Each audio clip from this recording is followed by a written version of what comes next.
Have you ever had that feeling where you're sitting at home, it's late at night, you're absolutely shattered, exhausted, you're laying flat out on your sofa, doom scrolling through your phone, you literally feel frozen in place. That's very common with parents who suffer from overwhelm, anxiety, and neurodivergent conditions like ADHD. So, what can we do about it? Well, stay tuned because I've got 5 productivity hacks that'll make your life so much easier. Interested? Stay tuned.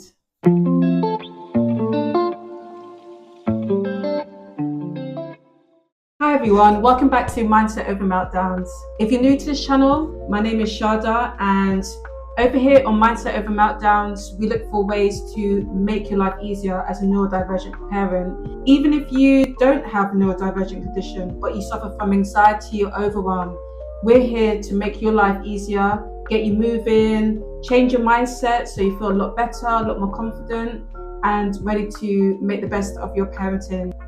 I have suffered so much with being frozen in place. This is something called ADHD overwhelm, but it can happen if you suffer from anxiety or you just feel so overwhelmed that you don't know where to start. I would always do this. I'd always be sitting at home trying to sort myself out, trying to organize myself, and I put off important tasks that I knew needed to be done. Sometimes it wasn't the thought of doing it or doing the task, it was literally having to think about it.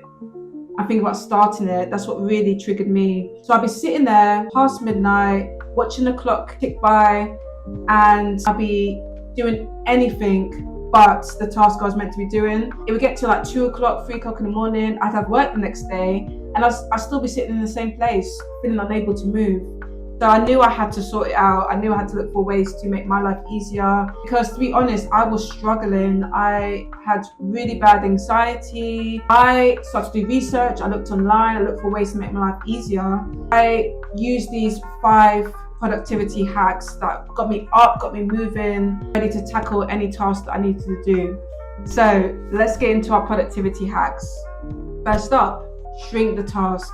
So a shrink the task, it involves breaking big jobs into smaller, manageable chunks. So say, for example, you have to clean the kitchen and you're worrying about it, you're putting it off.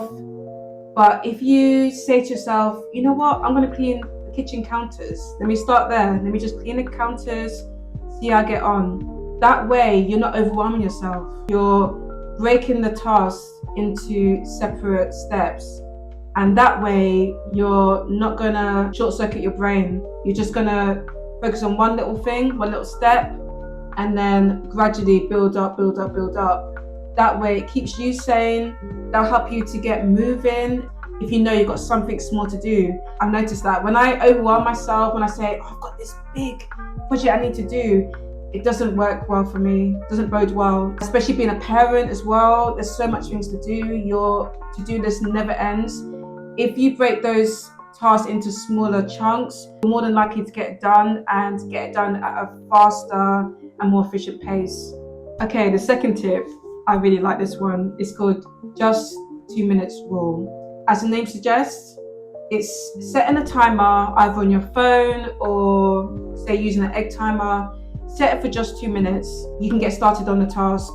If your brain knows that you've got 2 minutes to do something, more than likely it's going to make it a lot easier to get started.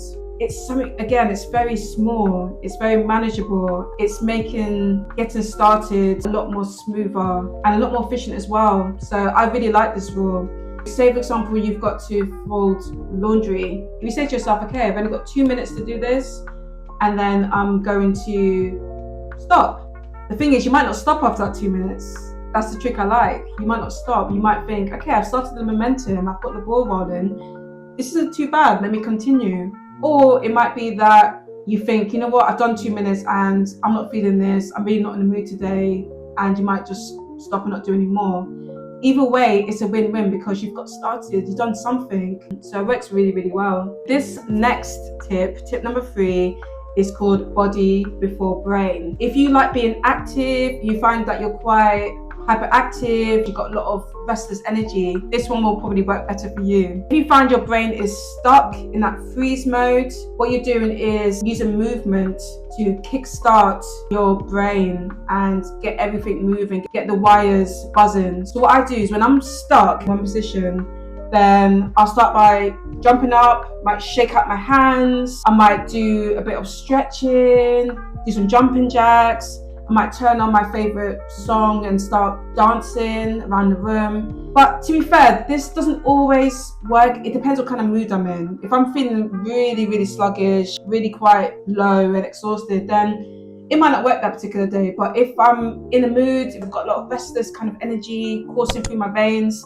then I find that this tip works really, really well, because sometimes your brain needs something to kickstart it.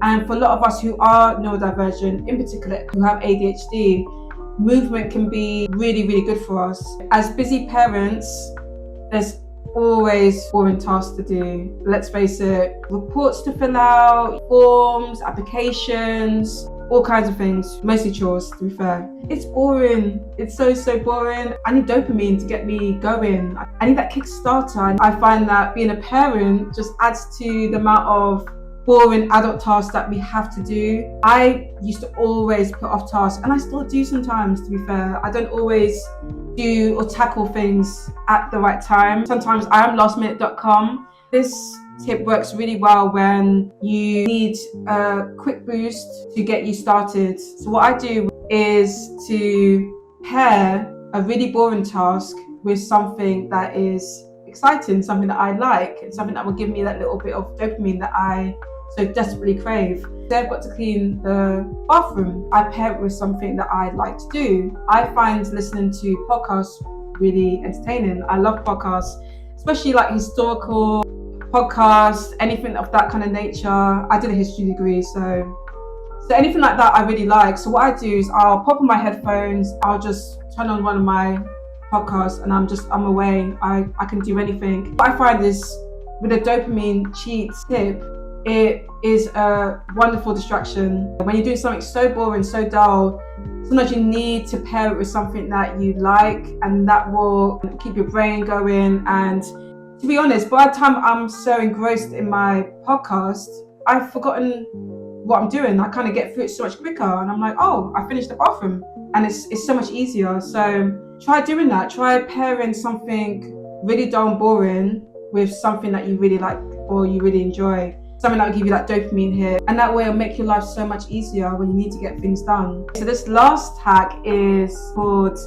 the accountability tip, and I like this one because I think we thrive really well with external motivation, and things that are quite tangible work really well. With accountability tip, what you're doing is setting a challenge for yourself, using something tangible to help you to complete that challenge. For example, I need to do some cleaning. What I will do is I will text someone in my life, it could be my sister, and I'll say to them, I've got to tidy up, I've got to do the laundry, I've got to do washing up. Can you help me to stay on task? Can you text me or contact me in, say, 10 minutes, 20 minutes, and check on my progress and see where I'm at? It will give you that boost, because if you know that there's someone kind of checking up on you, it will help you to stay on task and get it done, because you're going to get checked on.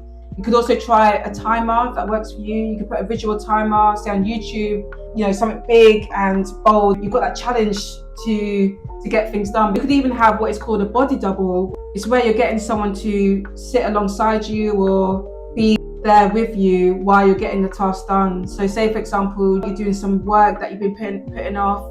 Try having someone with you to keep you on task. I just think it helps because ADHD brains thrive on external motivation, so why not use it to your advantage?